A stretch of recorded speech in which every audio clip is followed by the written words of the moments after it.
pyramide. Eh bien, ça s'appelle fléau mondial. Cet exemple-là intéresse toute la communauté mondiale aujourd'hui et c'est l'une des questions primordiales. C'est un peu différent. Du point de vue de nuance, pas que le droit que nous avons fait. Même les Français que nous parlons, ils logent dans les nuances. Eh bien, il s'agit de quelqu'un qui sort délibérément un acte et qui tue ses compatriotes uniquement à cause des approches religieuses. Mais ici, il s'agit de gens dont on ne connaît pas les conséquences et les circonstances dans lesquelles ils sont morts et qui sont enterrés ensemble.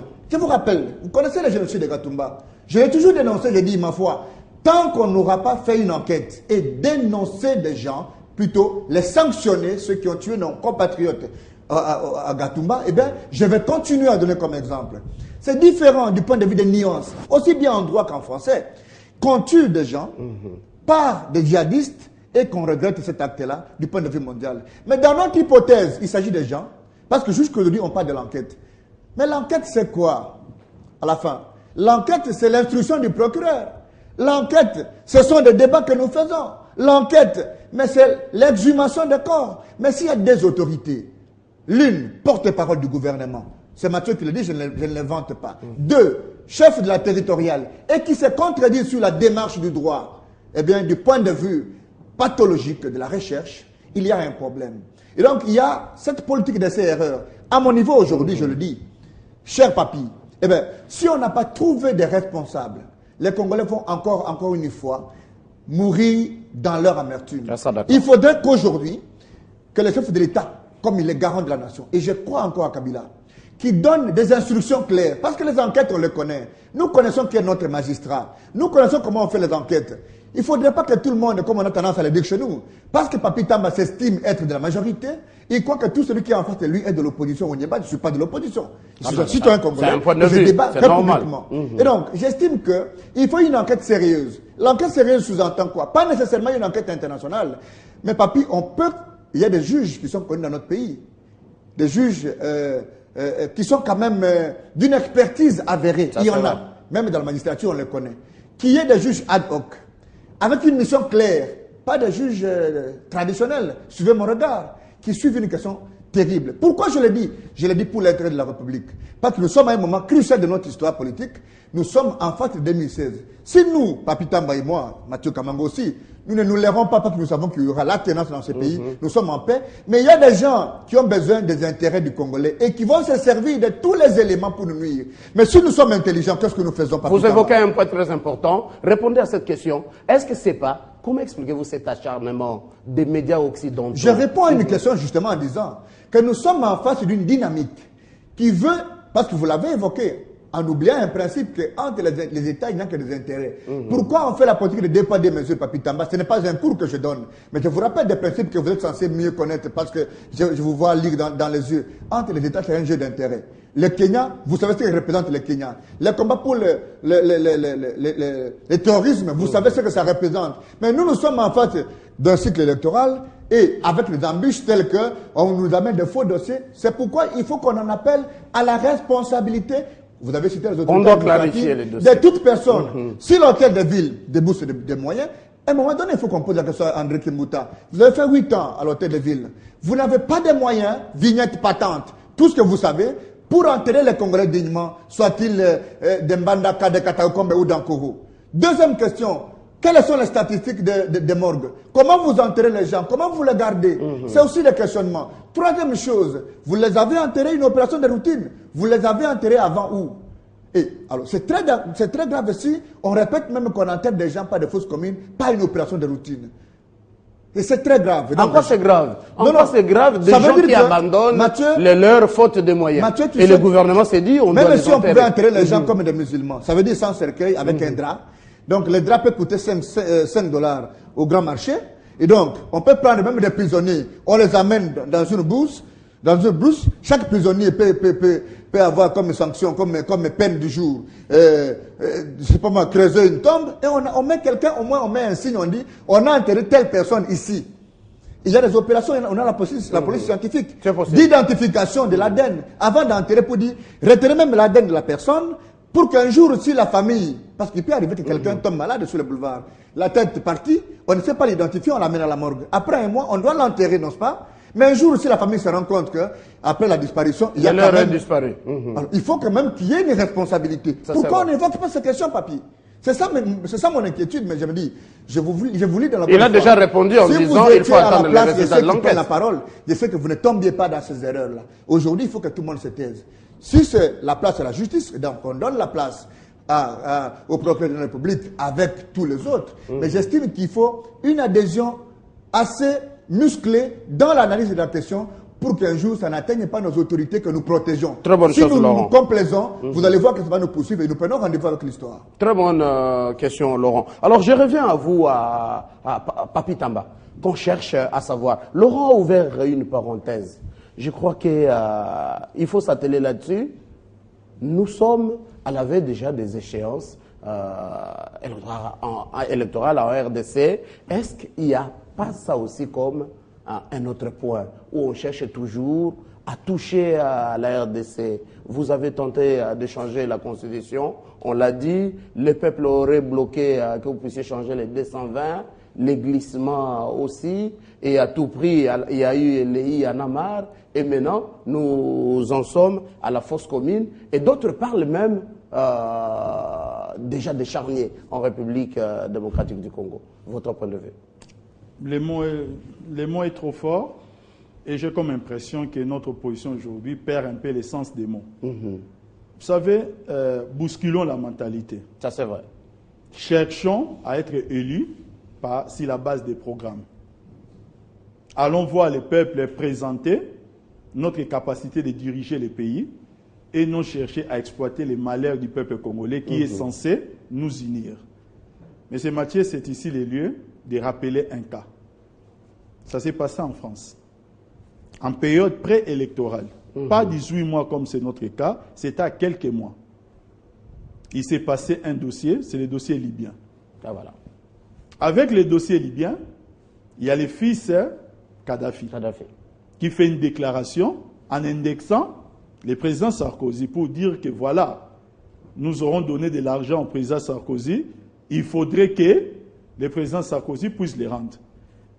Le président François Hollande qui cherchait son fauteuil, la gauche qui cherchait la place de la droite, ne l'a pas pris comme étant un fonds de commerce politique. La gauche a essayé de convaincre à l'époque avec les programmes qui étaient les leurs et la gauche, malgré tout, a gagné. C'est cette inversion des choses que nous constatons dans notre pays où, en période préélectorale, on fait maintenant la politique des ramassis. Et de récupération. Des ramassis. C'est-à-dire, on devient, permettez-moi l'expression en lingala, comme on dit, Sembabi Lokota. Donc, il se réveille tous les jours pour savoir qu'est-ce qui va se passer quelque part. Lorsque nous apprendrons que là-bas, on avait coupé les doigts à quelqu'un, qui un Koulouna, il faut trouver un mécanisme pour que cela colle à AMP ou colle peut-être le président Joseph Kabila. Cette manière de faire de la politique, c'est manquer aussi d'hygiène mentale. Manquer d'hygiène mentale, c'est qu'il n'est pas une insulte. C'est-à-dire quoi? Les morts, on ne les respecte pas seulement dans la manière de les enterrer. On les respecte aussi dans la manière de parler d'eux une fois enterrés. Ça, c'est vrai. Maintenant, nous avons comme impression qu'aujourd'hui, il y a des gens qui se saisissent de ces dossiers juste pour des considérations d'ordre politique et politicienne et commencer aujourd'hui à nous amener dans tous les sens. Je l'ai dit au début, M. Mathieu, l'administration a apporté les réponses. Les réponses ont convaincu une bonne partie de l'opinion. Il y a une autre partie de l'opinion, peut-être instrumentalisée, est encore sceptique. Elle voudrait des réponses de la part de la justice. Et la justice vient à peine de se saisir du dossier. Ça ne devrait même plus figurer comme débat au sein de la classe politique. Parce que nous tous, et là, moi de la majorité, comme ceux de l'opposition, nous serons tous d'accord que si les responsabilités seront établies à la fin, qu'il puisse y avoir sanction à la hauteur de quoi? Des responsabilités. Pour le millier de gens qui nous suivent, Papi Tamba, est-ce que les enquêtes ont déjà été diligentées? J'ai dit que on s'est dit, nous savons déjà, selon ce que j'ai appris par les ministres des médias, qu'au moins le procureur de la République sécurise déjà les lieux. Qu'il faut rappeler est déjà dans un cimetière. L'instruction a pour principe le secret. À ce jour, nous ne savons pas et le procureur de la République ne viendra pas aujourd'hui nous dire, par exemple, à quel niveau se trouve la procédure, M. Laurent qui est ici, en face de moi ne me contredirait pas. Ne nous affolons pas, continuons avec la vie et la nation, que les gens rentrent dans leurs partis politiques, qui puissent se poser des questions. Nous sommes aujourd'hui le 10 avril. Dans 5 jours commence dans notre pays, j'en dis bien dans 5 jours, commence dans notre pays le dépôt des candidatures au niveau des élections provinciales. Et là, on n'a plus besoin de savoir qui a tué qui ou qui a coupé le doigt de qui. Que les partis politiques s'organisent dans ce sens-là. Sinon, faire de la politique des ramassis comme nous l'observons. Et là, je vais finir par dire à mon frère Laurent quelque chose. Vous savez le problème du Kenya, si j'essaie de l'évoquer, Monsieur Laurent. Je pense que si aujourd'hui, en faisant seulement la comparaison des faits, entre, tout en étant, en tant que Congolais, tout en étant fortement touché par n'importe quel Congolais qui doit mourir, lorsqu'on a une explication que des gens n'ont pas été tués, on a une explication que des gens ont été morts mais abandonnés, par rapport à ceux-là qu'on vient tuer, d'une manière comme nous essayons tous de les voir, moi je crois que la presse, et M. Mathieu qui est journaliste, je pense que la presse devrait plus s'intéresser. Je ne dis pas que la presse doit négliger l'autre fait, mais la presse doit plus s'intéresser de l'autre fait, et même nous devons sentir un déferlement des déclarations de la communauté internationale par rapport à cette affaire. C'est là où je suis en train de vous dire que je suis contre tous ceux-là qui veulent faire du malheur des peuples congolais comme leur marchandise. Je suis d'accord. Voilà. Je réponds. Ok, d'accord. Je réponds. Papi, nous sommes d'accord avec vous. Nous sommes d'accord avec vous.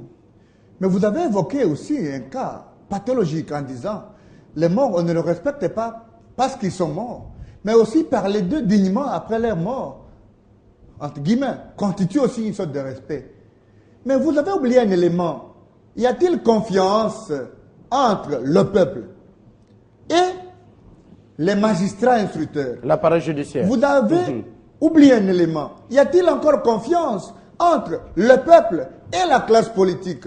Vous avez oublié un autre questionnement, ma foi. Y a-t-il encore confiance entre le peuple et des gens qui sont censés parler au nom de ceux qui gouvernent? C'est ça le questionnement. Parce que vous avez dit que une partie du peuple est convaincue. Papi, du point de vue strictement intellectuel, c'est un argument d'autorité. Par quel mécanisme avez-vous vérifié, vous? Il n'y a pas eu, je ne sais pas moi, référendum. On n'a pas posé la question au peuple. Où il n'y a pas eu de bureau d'études. Où il n'y a pas eu d'enquête pour prouver que le peuple est convaincu. Non, je ne suis pas ici porte-parole du peuple. Je suis un analyste politique indépendant et j'aide la République avec des analyses modestes. Je sais que je ne suis pas très intelligent, mais que je me pose des questionnements en disant, papi, nous ne faisons pas des exemples. Si vous venez vous occuper des questions du Congo ou des Congolais, moi, au Niba, je m'occupe des questions du monde. Parce que j'estime humblement que je suis un citoyen du monde. S'il y a un Américain qui meurt, ça me préoccupe. S'il y a un Centrafricain qui meurt, ou bien à Djibouti, ou bien au Kenya, ça ne m'intéresse pas qu'il y a le sang humain qui a coulé. Je suis de formation séminaristale. Mais j'estime que pour notre cas, il s'agit d'un cas qui nous concerne. Et que, parce qu'il y a eu quelque chose qui a posé des problèmes au code pénal, il faut qu'il y ait des responsabilités. Et donc, la responsabilité peut être individuelle, comme quand elle est pénale, elle peut être politique, elle peut être morale. Et vous en savez quelque chose. Et donc, pour le cas du Congo, même s'il n'y a pas de responsabilité individuelle, c'est-à-dire qu'il n'y a pas quelqu'un qui a tué, mais parce qu'on a inhumé ces gens-là dans des conditions inhumaines, en train d'entamer la conception du monde dans le respect de l'humanité et de l'homme, eh bien, il faut que les gens répondent. Pourquoi chez nous, on ne répond pas? C'est ça la question. Un analyste m'a posé une question avant cette émission, oui. Mais les gens crient, ils parlent, mais il n'y a pas de gens qui réclament les corps. C'est là qu'on a enterré. Non, mais c'est pour vous dire que, d'abord, avant de réclamer les corps, il faut se rassurer qu'en réclamant votre corps, vous êtes en paix. Ah, il faut se rassurer. C'est quoi ça encore cette affaire? Qu'il s'agit de votre corps. C'est quoi encore ça, Laurent? Il faut se rassurer. Parce que non, il n'y a pas seulement que le gouvernement qui doit répondre. Mais si dans un cas comme ça, on retrouve que c'est vous, votre famille, pas nécessairement du côté négatif, mais si on sait que Mathieu, ça c'est votre fœtus, vous l'avez abandonné à la mort, voilà. Mais vous devez en répondre. Ça c'est vrai. Il faut donc en venant réclamer... Ne pensons pas qu'il y a quelqu'un qui est en dehors du champ de la loi. Même des gens qui étaient chez les nazis, 100 ans après ont répondu. Il y a des gens qui ont fait 40 ans après ont répondu. Mathieu, il n'y a pas un Congolais très beau, très élégant, très intelligent et qui reste tout le temps. Non. Et à un moment donné, vous êtes sur les bancs des accusés. Et donc, il ne faut pas donner l'impression que vous êtes un homme irremplaçable. Je dis pour moi, pour terminer, bien, Laurent, par rapport à ces questions, que au Niemba, j'observe, on dit la fausse commune. Je n'y ai pas été. On fait des analyses comme on est informé par les voix des médias. Mais je me dis, mais si on a pris 2 Congolais, et on les a enterrés ensemble, il y a quelqu'un qui doit répondre parce que ce n'est pas autorisé. Ah, il y a une loi je dis, mais, en cette matière. Vous ne lisez pas la législation internationale en la matière. Je vous donne un exemple. Est-ce que vous savez que si en champ de guerre, vous prenez quelqu'un et 15 minutes après l'avoir pris, vous n'avez plus le droit de le tuer? Il y a des normes du droit international. Malheureusement, dans notre pays, même les maçons, même les menuisiers, chacun a quelque chose à dire quand il s'agit des articles de la loi. Voilà. Mais ça s'appelle de l'interprétation. Et c'est normal, Laurent. Même à l'interprétation, il y a un juge qui est commis pour ça. Chez nous ici, même les journalistes peuvent faire un papier, il interprète. Ouais, voilà. Ça s'appelle l'analyse, Laurent, c'est normal. Je dis, aujourd'hui, ce que le peuple congolais attend, c'est qu'il faut qu'il y ait une enquête. Mais s'il faut que, comme les organismes internationaux et les associations internationales des droits de l'homme ont demandé que l'enquête soit indépendante, si on peut faire jonction entre les experts internationaux et les droits judiciaires sans compromettre notre souveraineté, notre indépendance, parce que ça nous est très cher, eh bien, qu'on laisse partir. Pour que, je dis, dans l'intérêt supérieur de la nation, je regarde Papi, il me comprend, ça c'est le langage politique, dans l'intérêt supérieur de la nation, pour que ça n'atteigne pas un niveau de débat où nous allons impliquer nos autorités qui nous sont chères, il faut que ceux qui sont, j'estime, les directeurs de la morgue, n'ont pas d'influence sur la gestion de l'État, l'administrateur de maintenant l'hôpital, son point de vue compte. Justement, ou bien le maire de ville, ou bien le gouverneur, pourvu qu'on ne nous évoque pas ce débat un jour.